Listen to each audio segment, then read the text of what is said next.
Hello बच्चों, let's read this question. The question says match the conditions या expression in column one with statement in column two. So हमें column one में कुछ condition या फिर expression दे रखे हैं और हमें कॉलम टू में जो यहाँ पे स्टेटमेंट्स दे रखे हैं इनके साथ मैच करना है कौन सी किसके लिए करेक्ट होने वाली है. इस क्वेश्चन के लिए हम जो की कंसेप्ट यूज़ करेंगे वो हमारा की कंसेप्ट क्या होने वाला है. देखो, तो यहाँ पे जो हमारा की कंसेप्ट है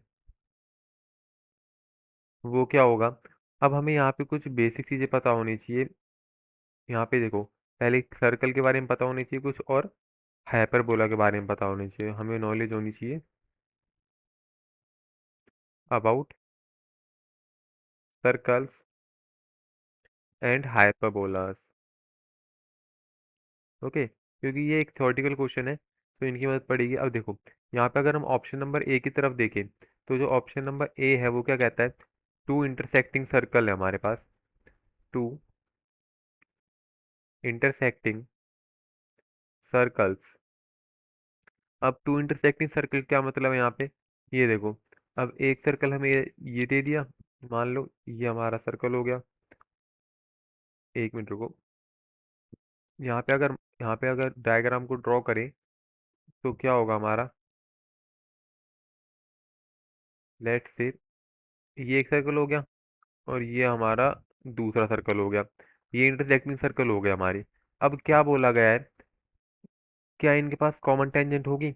हाँ, देखो, अगर यहाँ से अगर मैं एक टेंजेंट ड्रॉ करूँ तो वो कॉमन जा रही है, कॉमन टेंजेंट होगी.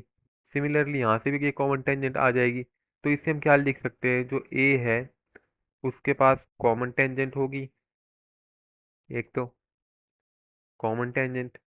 और दूसरा किसके बारे में पूछा गया, यहाँ पे हमसे पूछा गया है कॉमन नॉर्मल के बारे में. हाँ, इसके पास एक कॉमन नॉर्मल भी है क्योंकि दोनों सेंटर से हम इसको पास कर सकते हैं. तो ये इसकी होगी कॉमन नॉर्मल. तो जो ऑप्शन नंबर ए है उसके लिए हमारे पास कॉमन टेंजेंट भी होगी, कॉमन नॉर्मल भी होगी. अब ऐसे ही अगर हम चेक करें ऑप्शन नंबर बी के लिए, यहाँ पे जो हमें बी दे रखा है, बी में क्या बोला गया है. Two mutual external circles. Two mutually external circle. तो इसके लिए क्या होगा, इसके पास देखो हमारे म्यूचुअली एक्सटर्नल सर्कल क्या होते हैं. जैसे कि हमें दो सर्कल दे रखे हैं, मान लेते हैं ये हो गया हमारा सर्कल. एक सर्कल तो ये हो गया हमारा और दूसरा सर्कल हमारा ये हो गया.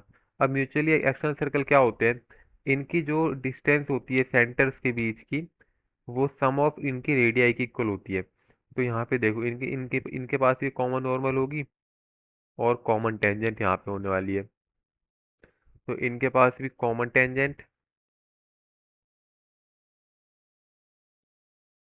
और कॉमन नॉर्मल होगी. तो इसके लिए भी ऑप्शन होगा.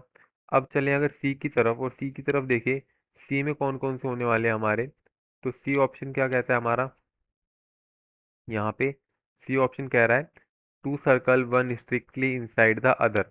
अब दो सर्कल हैं, यहाँ पे लिख लेते हैं two circles one strictly inside other.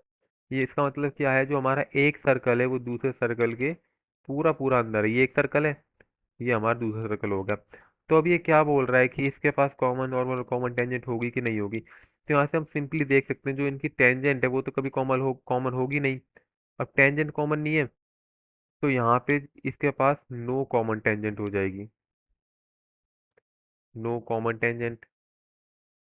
अब बात करें कॉमन नॉर्मल की तो वो इसके पास हो जाएगी. तो यहाँ से इसके पास कॉमन नॉर्मल निकल के आएगी, एक इसके कॉमन नॉर्मल हो जाएगी हमारी दोनों की. अब ऐसे ही अगर हम थर्ड ऑप्शन के लिए बात करें तो सी ऑप्शन हमारा क्या है, सॉरी डी. उसमें किसके बारे में पूछा गया है, अगर हमारे पास टू ब्रांचेस ऑफ हाइपरबोला है, टू ब्रांचेस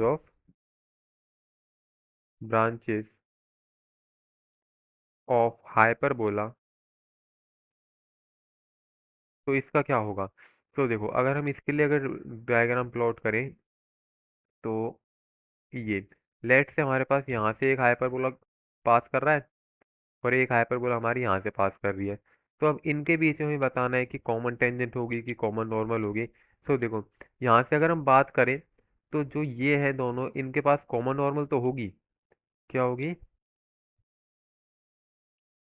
कॉमन नॉर्मल तो हमारे इनके पास बनेगी, लेकिन जो कॉमन टेंजेंट है, यहाँ पे इसको लिख लेते हैं,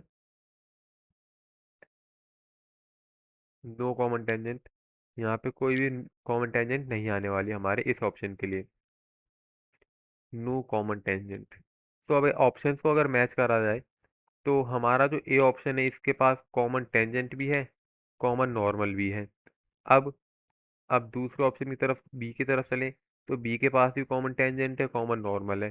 सी के पास कॉमन नॉर्मल तो है, लेकिन कॉमन टेंजेंट नहीं है। अब डी के पास भी कॉमन नॉर्मल तो है, लेकिन कॉमन टेंजेंट नहीं है। तो ये इनके हो जाएंगे answer. I hope you understood. Well, best of luck.